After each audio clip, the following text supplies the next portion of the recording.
Okay, so some of the benefits you can see of the Brock Super Disc when it's folded up like this.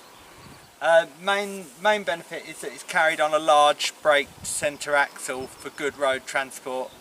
This also gives a wide wheelbase for excellent stability, particularly as some of the weight is behind the axle. Folds up to a narrow 2.8 metre transport width and can be lowered quite close to the ground. Because the axle is in the centre, there's minimal risk of anything catching on the ground. It's simple to adjust the pitch of the front ram on these spacer collars. You just fold in, make sure you've got an equal amount on both sides to set the pitch of the whole machine. The wheels carry the machine on the road, and they can also be used to lift it for turning on the headlands, as they are large flotation wheels.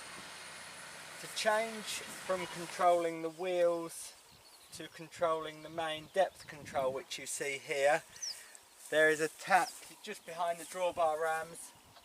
Simply lift that tap, which switches over to operating the depth control system, which I'll now show you in more detail. The heart of the machine is based through this main frame. These rams here control the whole parallel system through the frame, through these large 60mm pins bushed with high grade nylon bushes. The pitch is adjusted manually with this shim system, where you can add or remove shims in the front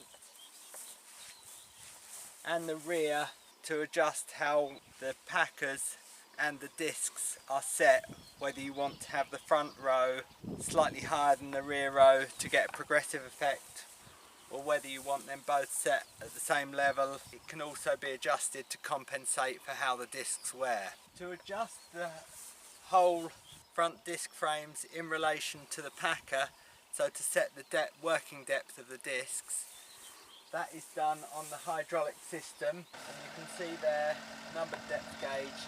That has a cut-off valve at the bottom, so if you lift up on the main depth gauge, it can always return to the preset depth. One of the key benefits of the machine is the levelling board, located just in front of the first row of rings, but well behind the discs after all the soil has settled and been removed, so the levelling board can do a more effective job. It does allow you to see the levelling board from the tractor cab, so you can set it correctly and know what it's doing.